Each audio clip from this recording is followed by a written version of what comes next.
Halo guys, assalamualaikum warahmatullahi wabarakatuh. Selamat datang lagi semuanya para pemirsaku yang cantik, yang ganteng, dan yang cetar membahana gitu ya.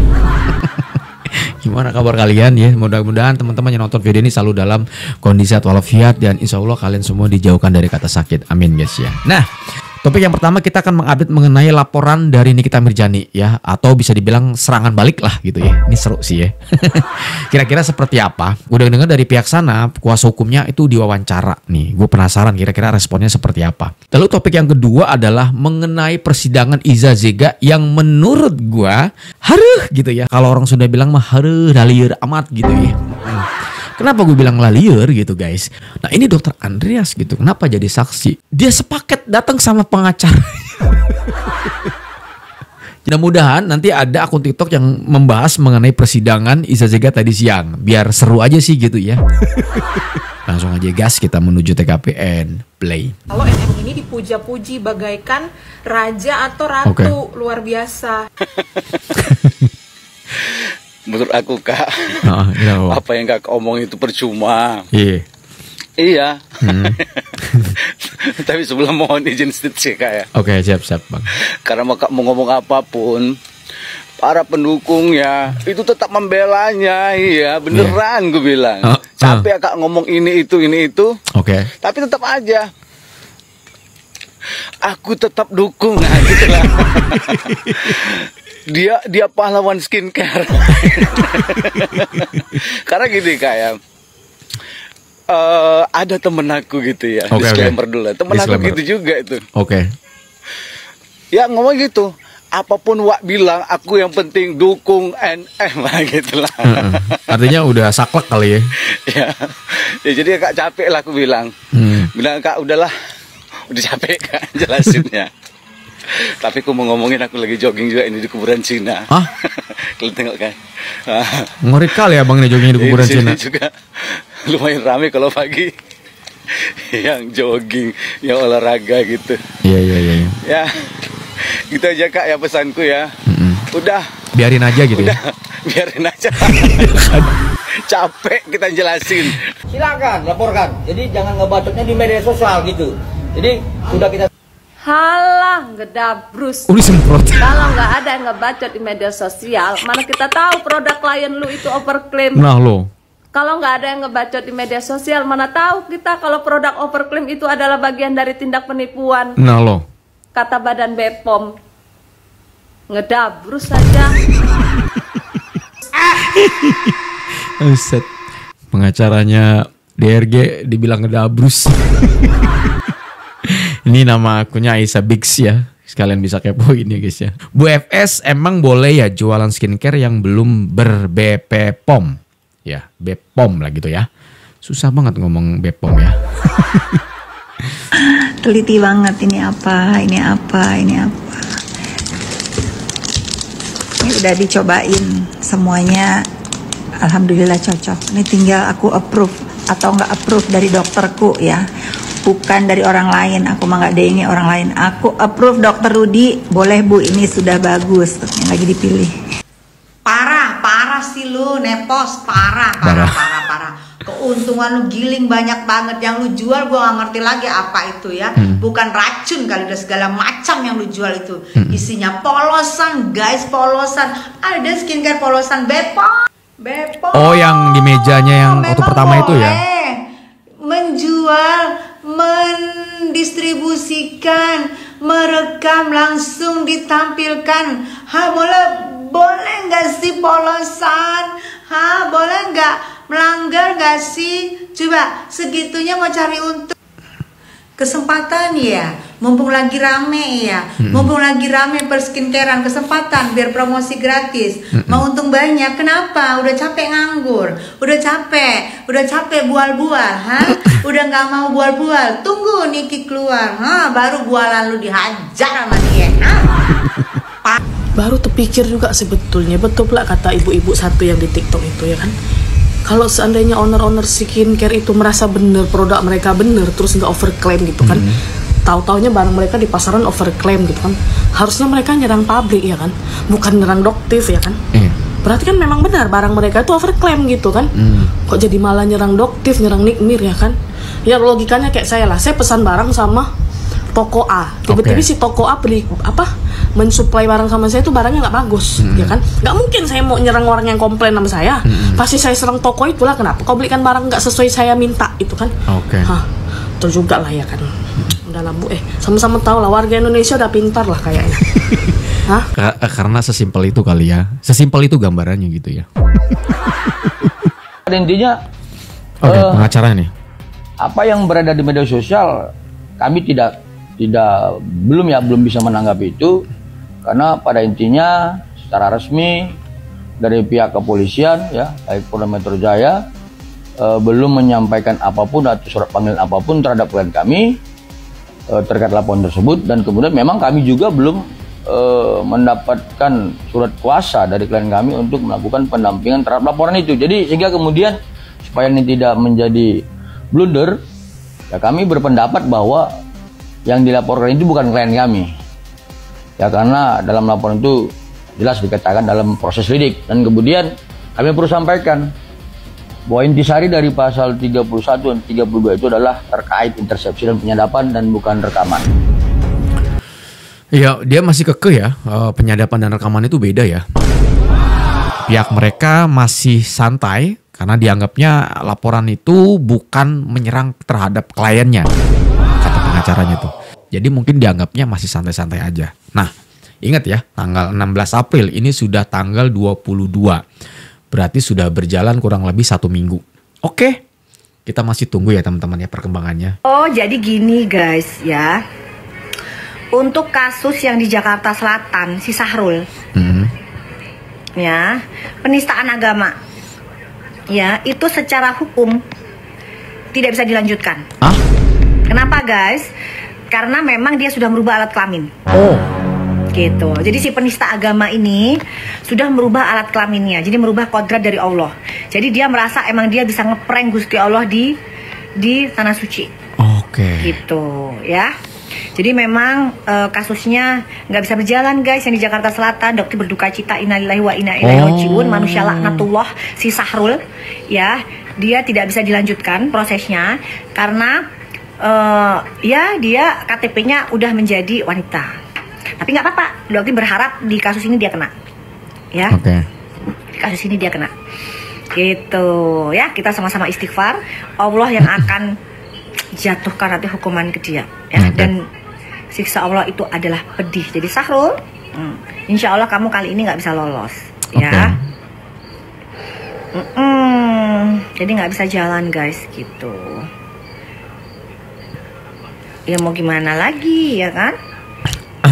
Harusnya sih jadi gini, sama seperti misalnya Lucinta Luna pun udah misalnya berganti ya kan, KTP-nya udah jadi wanita ya kan, tapi dia beribadah tetap sebagai seorang laki-laki. Oh, gitu menghargai kodratnya lah ya. Karena hati nuraninya dia masih nyala, masih bilang ini dosa ya Lucinta, ini dosa Luna, jangan ya, kamu tetap kembali ya, pada saat kamu ibadah kamu tetap kembali menjadi seorang laki-laki ya. Itu hati nuraninya masih bicara guys. Tapi kalau orang yang sudah hidupnya itu diisi dengan uang haram, ya. Kenapa Doti bilang begitu? Sahrul itu adalah brand ambassador dari produk Kurang Fulus, ya. Dan produk Kurang Fulus itu terindikasi diduga positif mengandung merkuroid dan haki, ya. Dan itu jelas membahayakan wanita Indonesia. Jadi dia nggak peduli mau brand ambasadornya, mau ownernya, mau makan uang haram dari penjualan skincare yang membahayakan, mereka nggak pernah peduli soal itu. Yang penting dapat cuan dan cuan. Masalah nanti korbannya punya anak cacat, nanti kena kanker darah, kena kanker otak, iya kan? Nah, nggak pernah peduli mereka. Gitu. Jadi ya hatinya akhirnya mati guys, hati nuraninya mati. Gue menyikapi statement dari Doktif ya teman-teman ya. Dia berstatement bahwa kasus tentang penistaan agama di Jakarta Selatan ya, atau di mana ya tempat di mana dia dilaporkan itu ternyata sudah terhenti. Ya, sudah stop, nggak bisa berlanjut.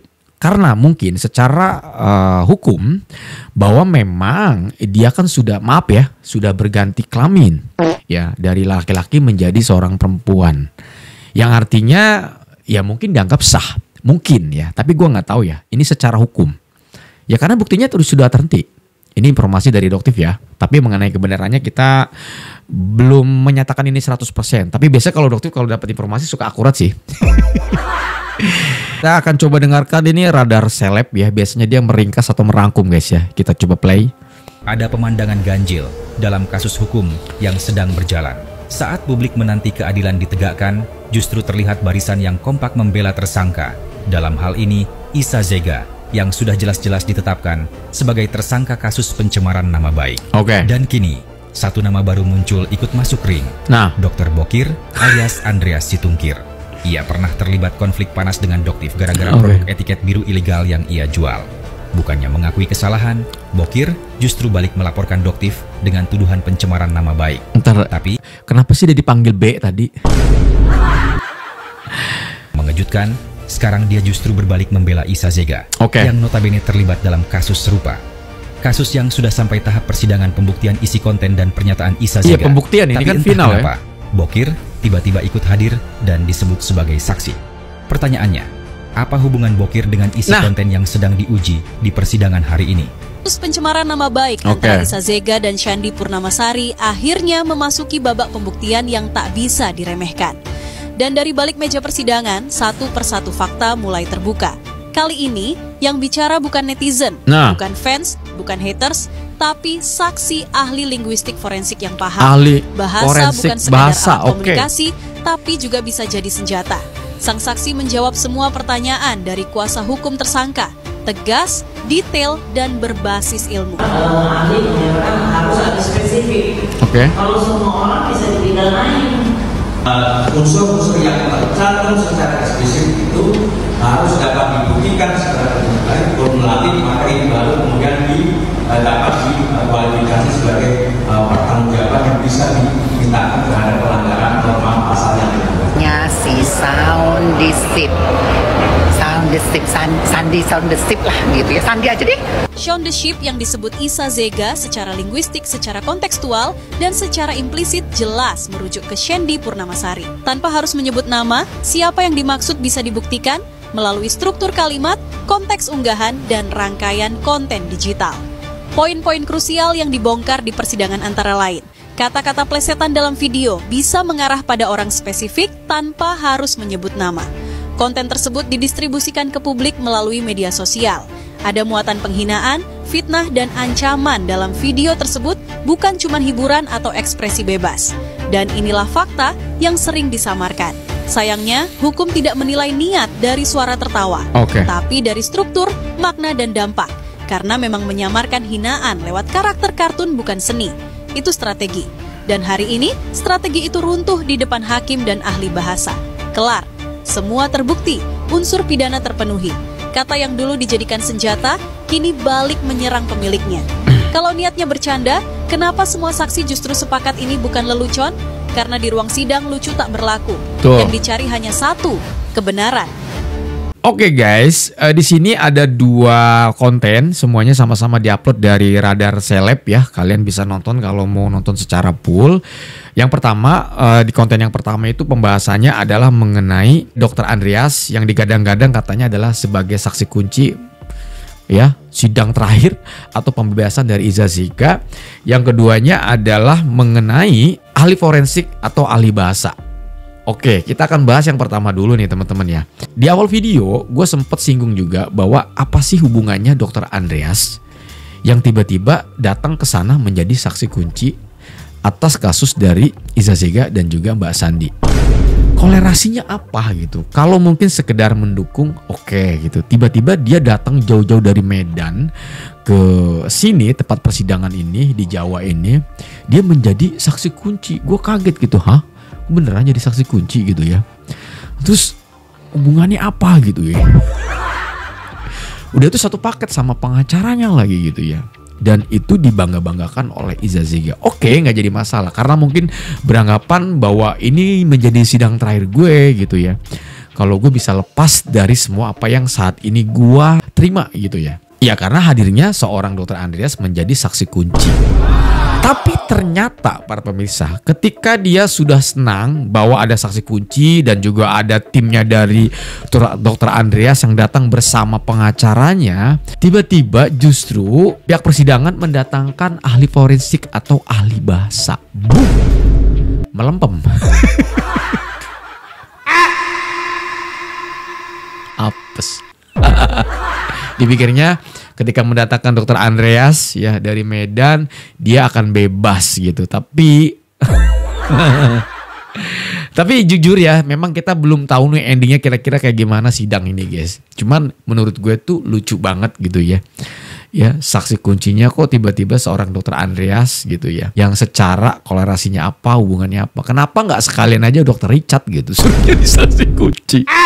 Kan ada FS gitu, ada SS. Kan kayaknya masih nyambung-nyambung aja gitu ya. Kenapa harus dia gitu ya. Sama cuma netizen nggak bisa berbuat apa-apa. Kita tunggu aja kira-kira keputusannya seperti apa. Oke, sambil kita menunggu update Nikita Mirzani ya per tanggal 2 Mei ya kalau nggak salah ya. Nggak lama lagi lah, sekarang kan tanggal 22. Ya 10 harian lagi lah. Kira-kira seperti apa guys ya.